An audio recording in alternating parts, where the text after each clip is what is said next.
और अकाली दल ने सिੱਖੀ ਦੇ ਇਤਿਹਾਸ ਨਾਲ ਜਿੱਡਾ ਧਰੋਹ ਕੀਤਾ ਐਡਾ ਸਾਰੇ ਇੰਡੀਆ 'ਚ ਕਿਸੇ ਧਰਮ ਨਾਲ ਕਿਸੇ ਕੌਮ ਨਾਲ ਉਹਨਾਂ ਦੀ ਪਾਰਟੀ ਇਹਨਾਂ ਨੇ ਕੀਤਾ ਧਰੋਹ।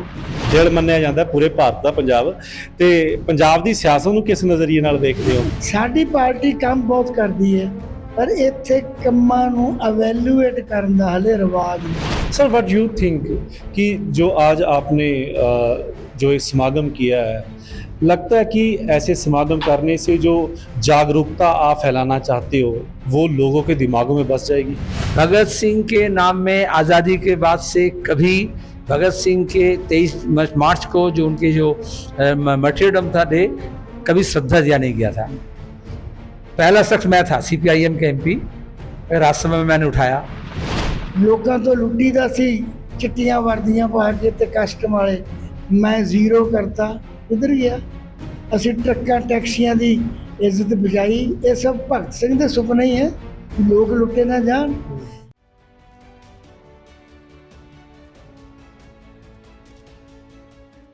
ਟੀਵੀ ਪੰਜਾਬ ਦੇਖ ਰਹੇ ਸਾਰੇ ਦਰਸ਼ਕਾਂ ਨੂੰ ਮੈਂ ਮਨਦੀਪ ਸਾਨੂੰ ਸਤਿ ਸ਼੍ਰੀ ਅਕਾਲ ਕਹਿਣਾ ਹੈ। ਤੇ ਅੱਜ ਚੰਡੀਗੜ੍ਹ ਦੇ 29D ਸੈਕਟਰ ਦੇ ਵਿੱਚ ਅੱਜ ਇੱਕ ਕਾਮਰੇਡ ਕਮਿਊਨਿਟੀ ਵੱਲੋਂ ਇੱਕ ਵਿਸ਼ਾਲ ਸਮਾਗਮ ਕੀਤਾ ਗਿਆ, ਜਿਸ ਦੇ ਵਿੱਚ ਕਾਮਰੇਡ ਹਰਕ੍ਰਿਸ਼ਨ ਸਿੰਘ ਸੁਰਜੀਤ ਜੀ ਜੋ 15ਵੀਂ ਬਰਸੀ ਸੀਗੀ ਉਹ ਮਨਾਈ ਗਈ, ਤੇ ਉਸ ਦੇ ਵਿੱਚ ਕਈ ਸਿਆਸੀ ਸ਼ਖਸੀਅਤਾਂ ਵੱਲੋਂ ਉੱਥੇ ਸ਼ਿਰਕਤ ਕੀਤੀ ਗਈ। ਤੇ ਅੱਜ ਦੋ ਸ਼ਖਸੀਅਤਾਂ ਮੇਰੇ ਨਾਲ ਮੌਜੂਦ ਨੇ ਤੇ ਉਹਨਾਂ ਨਾਲ ਗੱਲਬਾਤ ਕਰਦੇ ਹਾਂ। ਸਭ ਤੋਂ ਪਹਿਲਾਂ ਸਵਾਗਤ ਕਰਦੇ ਹਾਂ ਮੁਹੰਮਦ ਸਲੀਮ ਜੀ ਦਾ, ਜੋ ਕਿ CPIM ਜੋ ਪਾਰਟੀ ਆ ਉਸ ਦੇ ਉਹ बहुत ਵੱਡੇ ਅਹੁਦੇ ਤੇ ਨੇ, ਤੇ ਨਾਲ ਹੀ ਆਪਣੇ रामूवालिया साहब ने। तो सब तो पहला स्वागत कर रहे हैं सर, स्वागत है जी आपका। धन्यवाद सर, आपने जो आज जो ये समागम किया है उसके बारे में क्या कहना चाहोगे? कामरेड हरकिशन सिंह सुरजीत हमारे पार्टी के साबिक सेक्रेटरी जनरल थे, जनरल सेक्रेटरी, और उन्होंने एकदम बचपना से ही आज़ादी की लड़ाई में जुड़े थे, क्रांतिकारी थे, और देश के राजनीति में संगठन में एक बहुत बड़ा योगदान था। तो उनके मौत के 15 साल बाद भी हर साल हम मिलते हैं और उनके बरसी मनाते हैं, और हर रोज़ हम काम करते हैं। तो कामरेड सुरजीत की जो सिखाई हुई जो रास्ता है, तरीका है, उसको अपना कर ही हम चलते हैं। इसलिए हमारे पंजाब के राज्य कमेटी यहाँ इकट्ठा हुए थे कामरेड सुरजीत को श्रद्धा देने के लिए। सर व्हाट यू थिंक कि जो आज आपने जो एक समागम किया है, लगता है कि ऐसे समागम करने से जो जागरूकता आप फैलाना चाहते हो वो लोगों के दिमागों में बस जाएगी? नहीं, एक कार्यक्रम करने से ही वो बसती नहीं है, लेकिन आज आप एक देख रहे हो, ऐसे हर महीने, हर रोज़, हर सप्ताह कहीं किसी ज़िले में, कहीं किसी इलाके में ये कार्यक्रम चलते रहता है। और अलग अलग रोज़ ये बरसी नहीं मनाई जाती, बरसी तो वर्ष में एक बार ही मनाई जाती है, लेकिन जो किसानों के इस बीच संघर्ष है, जो मजदूरों के बीच में है, विद्यार्थी नौजवानों के बीच में है, महिलाओं के बीच में है, वो काम करने के बारे में हमारे जो संघर्ष और संगठन के काम जो है उसको आगे बढ़ाने से ही लोगों के अंदर जागरूकता पैदा होती है। और यही काम कामरेड सुरजीत ने किया। जब उन्होंने पार्टी बनाई थी आज़ादी के वक्त, उस समय कितने लोग थे? हाथ में गिने में कुछ लोग थे। आज आप हाथ में इतने लोग देखे, ये भी काफ़ी दिनों के बाद इतने लोग इकट्ठा हुए हैं। तो ये शक्ति जो है, वो ताकत जो है आस्ते आस्ते बनती रहती है, बढ़ती रहती है, क्योंकि ये तो कोई दिखावा नहीं है, कोई नौटंकी नहीं है, ये लोगों के अंदर चेतना, राजनीतिक समझ बढ़ाने के लिए एक मुहिम है। आपने जो प्रोग्राम में जिक्र किया इंडिया का, जो संगठन ओपोजिशन पार्टी ने मिलकर बनाया है, क्या आपको लगता है कि ये आने वाले दिनों में वो जो भारत की जो सियासत है उसमें कुछ बड़ा फेरबदल कर सकता है? बिल्कुल, हर दौर में ऐसा ही लोग इकट्ठा हुए हैं। एक तो ये कोई संगठन नहीं है, ये बहुत से संगठन, अपने अपने संगठन सबके रहेंगे। ये सब संगठन मिल करके एक जुड़ाव पैदा करना है, एक तरीके का समझ और सोच पैदा करने का है, जो देश के लिए, देश की जनता के लिए आज जरूरी है। जब हमारे यहाँ इमरजेंसी लगी थी, उस समय भी ऐसे अलग अलग सोच के विचार के लोग इकट्ठा हुए थे, क्योंकि हमारा संवैधानिक जो शासन था वो संकट में था। और फिर पूरे देश की जनता एक साथ उठ के खड़े हुए और इमरजेंसी के विरोध में जनता पार्टी की हुकूमत बनी। क्योंकि मैं इसलिए पूछ रहा हूँ क्योंकि जो मोदी सरकार का जो दबदबा है, जो उनका ग्रिप है, वो बहुत स्ट्रॉन्ग है, ये तो मानना पड़ेगा। ये लगता है वो स्ट्रिप को कमजोर, वो ग्रिप को कमजोर कर सकता है जी? देखिए, आप पत्रकार होने के नाते ये बात कहना आपका जायज़ है, चूँकि पूरे देश के पत्रकार को यही सिखाया गया है कि कुछ भी सवाल पूछो, कुछ भी कहो, अरे बाप रे बाप, मोदी है तो बहुत बड़ा कुछ है। इस तरह से एक पर्सनल डेवलप किया जाता है। इसको बोलते हैं $1 बिलियन पब्लिक रिलेशन एक्सरसाइज। ये ट्रंप के बारे में ऐसे बनाया गया था, फिर लोग ट्रंप को हरा दिए। लेकिन जब तक ट्रंप हुकूमत में थे, राष्ट्रपति थे, तो आप जैसे आपसे बड़े बड़े दिग्गज पत्रकार भी यही बात कहते थे। अब अभी कर्नाटका में क्या हुआ, ग्रेप है, कहाँ गया ग्रेप? ये ग्रेप बनाया जाता है। कांवड़ सलीम बहुत बड़े आदमी हैं, बड़ी हस्ती हैं। मैं सरदार सुखविंदर सिंह सेखों सीपीओ के नेता हैं, उनके सदे पर आया हूँ। बहुत महसूस करता हूँ मैं जोर से कि बहुत तेजी से ये जो लेफ्टिस्ट फोर्सेस हैं, जो इंडिपेंडेंट फोर्सेस हैं, जो देश को एक धर्म के राजनीति से मुक्त कराना चाहते हैं, जैसे भारत मुक्त हुआ, आज़ाद हुआ, वो बहुत गिनती उनकी। आप अंदाजा लो राजस्थान में कौन है, आप कर्नाटका में अभी अभी क्या हुआ, और दिल्ली में कौन है, पंजाब में कौन है। इसलिए ये बातें ऐसी नहीं है, नीतियाँ लोगों के लिए नहीं है बीजेपी की, नीतियाँ कुछ सेक्शंस और बड़े बड़े अमीरों के लिए। हाँ, ये फर्क है कि पहले वो छुप कर करते थे, अब छाती ठोकर कहते हैं हम टाटा बाटा बिरला अडानी वानी उनके हैं। ਰਾਮ ਵਾਲੀ ਸਾਹਿਬ, ਮੈਂ ਤੁਹਾਡੇ ਤੋਂ ਪੰਜਾਬੀ 'ਚ ਸਵਾਲ ਪੁੱਛੂੰਗਾ। ਮੈਂ ਉਧਰ ਤਾਂ ਹਿੰਦੀ ਚੱਲਿਆ ਸੀ ਕਿਉਂਕਿ ਉਹ ਹਿੰਦੀ ਬੋਲੇ, ਤੇ ਮੈਂ ਤੁਹਾਡੇ ਤੋਂ ਇਹ ਪੁੱਛਣਾ ਚਾਹਾਂਗਾ ਕਿ ਪੰਜਾਬ ਦੀ ਜਿਹੜੀ ਸਿਆਸਤ ਦੀ ਗੱਲ ਕਰੀਏ, ਕਿਉਂਕਿ ਉਹ ਹਿੱਸਾ ਪੰਜਾਬ ਬਹੁਤ ਦਿਲ ਮੰਨਿਆ ਜਾਂਦਾ ਪੂਰੇ ਭਾਰਤ ਦਾ ਪੰਜਾਬ, ਤੇ ਪੰਜਾਬ ਦੀ ਸਿਆਸਤ ਨੂੰ ਕਿਸ ਨਜ਼ਰੀਏ ਨਾਲ ਦੇਖਦੇ ਹੋ? ਪੰਜਾਬ ਦੀ ਸਿਆਸਤ ਵਿੱਚ ਜਿਹੜੀ ਸਿੱਖੀ ਤੇ ਸਿੱਖਾਂ ਦੀ ਸਰਬੱਤ ਦੇ ਭਲੇ ਦੀ ਫਿਲਾਸਫੀ ਤੇ ਅਕਾਲੀ ਦਲ ਬਣਿਆ ਸੀ, ਉਹਦਾ ਤਾਂ ਭੋਗ ਪੈ ਗਿਆ, ਉਹਦੇ ਟੁਕੜੇ ਹੋ ਗਏ, ਉਹ ਪਤਾ ਹੀ ਨਹੀਂ ਕਿੱਥੇ ਹੈ। ਉਹ ਇੱਕ ਐਸਾ ਵਿਰਛ ਬਣ ਗਿਆ ਜਿੱਥੇ ਵੋਟਾਂ ਵਾਲੇ ਜਾਨਵਰ ਨਹੀਂ ਬਹਿੰਦੇ, ਉਹ ਜਿਨ੍ਹਾਂ ਨੇ ਫਾਇਦਾ ਲੈਣਾ ਲੈਂਦੇ। ਅਕਾਲੀ ਦਲ ਦੇ ਟੁਕੜੇ ਹੋ ਗਏ, ਅਕਾਲੀ ਦਲ ਦੀ ਹੋਂਦ ਖਤਮ ਹੋ ਗਈ, ਔਰ ਅਕਾਲੀ ਦਲ ਨੇ ਸਿੱਖੀ ਦੇ ਇਤਿਹਾਸ ਨਾਲ ਜਿੱਡਾ ਧਰੋਹ ਕੀਤਾ, ਏਡਾ ਸਾਰੇ ਇੰਡੀਆ 'ਚ ਕਿਸੇ ਧਰਮ ਨਾਲ, ਕਿਸੇ ਕੌਮ ਨਾਲ ਉਹਨਾਂ ਦੀ ਪਾਰਟੀ ਇਹਨਾਂ ਨੇ ਕੀਤਾ ਧਰੋਹ। ਉਹਦੀ ਫਿਲਾਸਫੀ ਤਬਾਹ ਕਰ, ਸਰਬੱਤ ਦਾ ਭਲਾ ਕੋਈ ਨਹੀਂ, ਕਾਰੋਬਾਰੀ, ਬੈਂਕਾਂ, ਹੋਟਲ, ਤੇ ਇਵੇਂ ਹੁਣ ਅੱਜ ਕੋਈ ਬੰਦਾ ਅਮਰਿੰਦਰ ਉਹ ਬੀਜੇਪੀ 'ਚ ਗਿਆ, ਕਿਸੇ ਦੀ ਪੁੱਛ ਨਹੀਂ। ਇਸ ਲਈ ਸਾਰੀ ਰਾਜਨੀਤੀ ਸਰਮਾਏਦਾਰਾਂ ਦੀ ਤੇ ਖੁਦਗਰਜ਼ੀ ਤੇ ਲੁੱਟ ਦੀ ਤੇ ਤਾਕਤ ਲੈਣ ਦੀ ਹੈ। ਤੇ ਤਾਕਤ ਮਿਲ ਗਈ। ਮੈਂ ਕਿ ਲਫ਼ਜ਼ ਕਹਿਣਾ, ਕਾਂਗਰਸੀਓ ਤੇ ਅਕਾਲੀਓ, ਤੁਹਾਡੀਆਂ ਖੜਮਾਸਤੀਆਂ ਵਿੱਚੋਂ ਆਮ ਆਦਮੀ ਪਾਰਟੀ ਦੀਆਂ ਮਸਤੀਆਂ ਨਿਕਲੀਆਂ। ਹੋਰ ਇਹਨੇ ਇਹ ਕੋਈ ਮੰਤਰ ਨਹੀਂ ਮਾਰ ਗਏ, ਤੁਸੀਂ ਖੜਮਾਸਤੀਆਂ ਕੀਤੀਆਂ, ਇਹਨਾਂ ਨੂੰ ਮਸਤੀਆਂ ਮਿਲ ਗਈਆਂ। ਪਰ ਮਾੜੀ ਗੱਲ ਇਹ ਹੈ, ਹਲੇ ਵੀ ਕਾਂਗਰਸੀ ਤੇ ਅਕਾਲੀ ਖੜਮਾਸਤੀਆਂ ਕਰਨ ਨੂੰ ਹਟੇ ਨਹੀਂ। ਤੇ ਭਗਵੰਤ ਮਾਨ ਸਾਹਿਬ ਦੇ ਵਿੱਚ ਜਿਹੜਾ ਉਹਨਾਂ ਦੀ ਕਾਰਜਗੁਜ਼ਾਰੀ ਰਹੀ ਹੈ, ਉਹਨੂੰ ਤੁਸੀਂ ਕਿੰਨੇ ਕੁ ਨੰਬਰ ਦਿੰਦੇ ਹੋ? ਮੈਂ ਇਹੋ ਜਿਹਾ ਬੰਦਾ ਨਹੀਂ ਵੀ ਮੈਂ ਐਵੇਂ ਜਕਾਰਾ ਛੱਡ ਦਿਆਂ। ਉਹ ਆ ਗਿਆ ਪਾਵਰ 'ਚ, ਆਇਆ ਤਾਂ ਵੀ ਜਿਹੜੀਆਂ ਤੁਸੀਂ ਖੜਮਾਸਤੀਆਂ ਕੀਤੀਆਂ ਉਹਨਾਂ ਕਰਕੇ ਆ ਗਿਆ। ਵੇਟ ਕਰ ਲਓ, ਸਾਲ 2 ਸਾਲ 3 ਸਾਲ ਕੀ ਆ ਜਲਵਾ ਕਰ ਦੇਵੇ। ਤੇ ਇਹ ਜਿਹੜੇ ਗਾਲਾਂ ਦਿੰਦੇ ਆ, ਤਾਂ ਉਹਨੂੰ ਮੈਂ ਭਗਵੰਤ ਦੇ ਹੱਕ 'ਚ ਨਹੀਂ ਬੋਲ ਰਿਹਾ, ਜਿਹੜੇ ਗਾਲਾਂ ਦਿੰਦੇ ਆ ਇਹਨਾਂ ਨੇ ਆਪਦੇ ਸਮਝ ਕਿਹੜੀ ਚੀਨ ਵਾਲੀ ਕੰਧ ਕੱਢਤੀ, ਦੱਸ ਕੀ ਕਰਤਾ।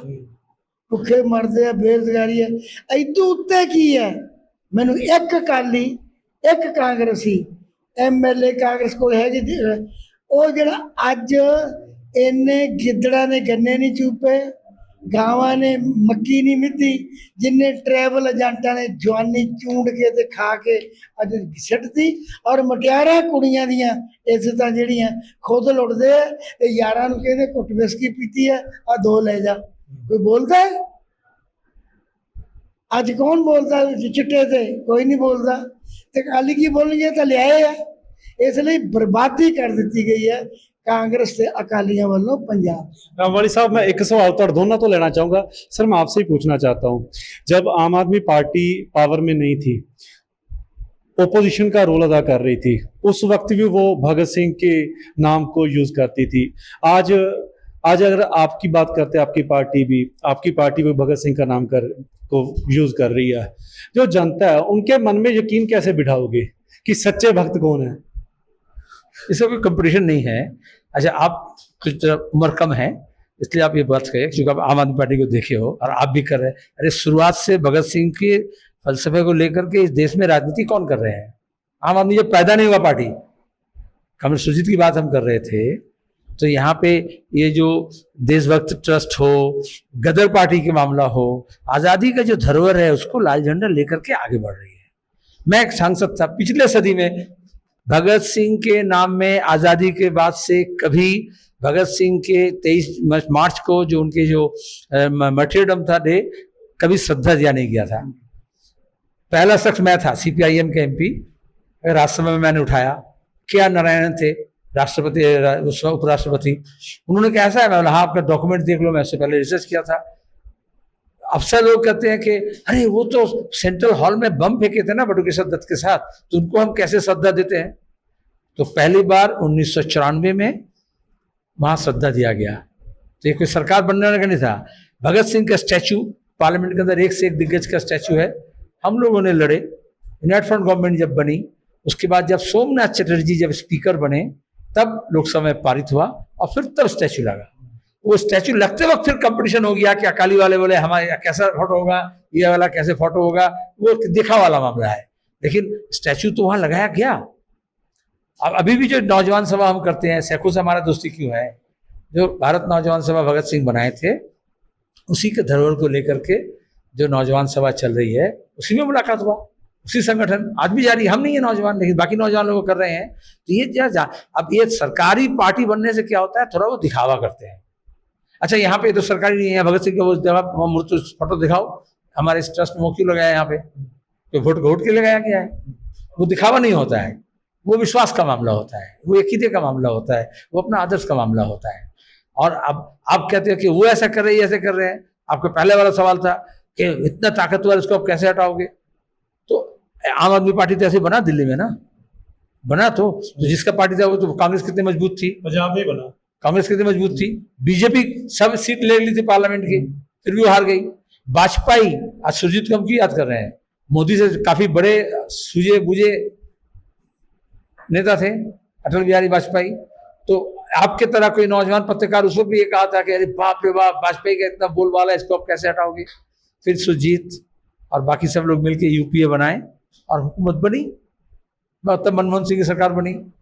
तो ये लोकतंत्र इसको कहा जाता है। इसलिए अभी सबसे बड़ा चुनौती ये है कि इसलिए वो लोकतंत्र ही खत्म कर दे रहे हैं कि जो सरकार कही सो सही, बाकी कुछ नहीं, तो जनता के अधिकार छीन लेंगे। तो इसलिए जनता फिर से लामबंद होकर के अपने अधिकार का प्रतिष्ठा करेगी, अपने मन के मुताबिक सरकार बनाएगी। जी जी बाबा साहब, अगर ਤੁਹਾਡੇ ਤੋਂ ਮੈਂ ਇਹੀ ਸਵਾਲ ਪੁੱਛਾਂ ਵੀ ਭਗਤ ਸਿੰਘ ਦੀਆਂ ਸੋਹਾਂ ਪਹਿਲਾਂ ਮਨਪ੍ਰੀਤ ਪੀਪੀ ਪਾਰਟੀ ਵਾਲੇ ਉਹਨਾਂ ਨੇ ਖਾਧੀਆਂ ਜਾ ਕੇ ਉੱਥੇ ਮਿੱਟੀ ਚੱਕ ਕੇ, ਮੁੜ ਕੇ ਭਗਵੰਤ ਮਾਨ ਸਾਹਿਬ ਨੇ ਵੀ ਸਹੁੰ ਚੱਕ ਕੇ ਤੇ ਉੱਥੋਂ ਮੁੜ ਕੇ ਆਦੀ ਕੁਰਸੀ ਸੰਭਾਲੀ ਹੈਗੀ ਆ।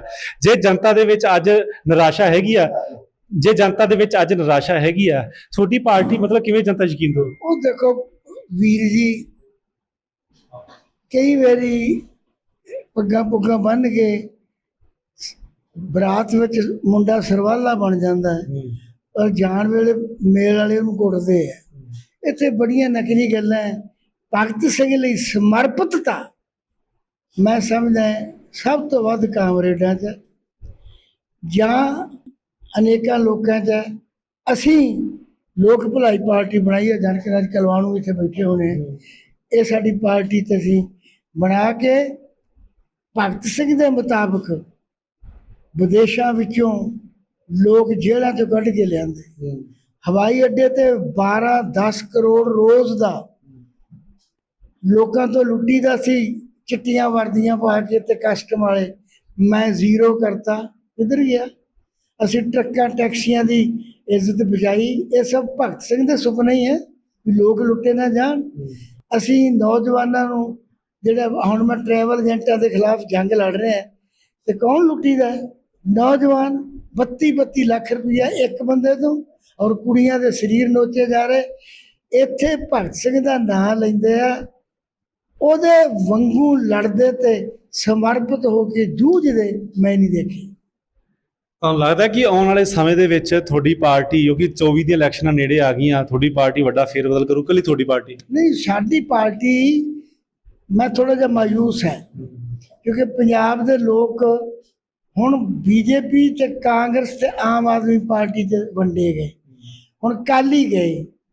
ਸਾਡੀ ਪਾਰਟੀ ਕੰਮ ਬਹੁਤ ਕਰਦੀ ਹੈ, ਪਰ ਇੱਥੇ ਕੰਮਾਂ ਨੂੰ ਅਵੈਲੂਏਟ ਕਰਨ ਦਾ ਹਲੇ ਰਿਵਾਜ ਨਹੀਂ ਪਿਆ ਕਿਤੇ ਵੀ। ਕੰਮਾਂ ਦੇ ਨਾਂ ਤੇ ਆਮ ਆਦਮੀ ਪਾਰਟੀ ਵੀ ਕੰਮਾਂ ਦੇ ਨਾਂ ਤੇ ਨਹੀਂ ਆਈ ਪਾਵਰ 'ਚ। ਦੱਸ ਦਿਓ ਕਾਹਤੇ ਆਈ ਹੈ?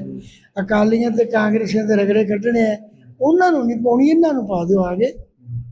ਬਦਲਾਵ ਚਾਹੁੰਦੇ ਸੀ? ਕੁਦਰਤ ਉਹ ਤਾਂ ਜੁੱਤੀਆਂ ਮਾਰਨ ਫਿਰਦੇ ਸੀ, ਵੋਟਾਂ ਨਾਲ ਸਰ ਗਿਆ।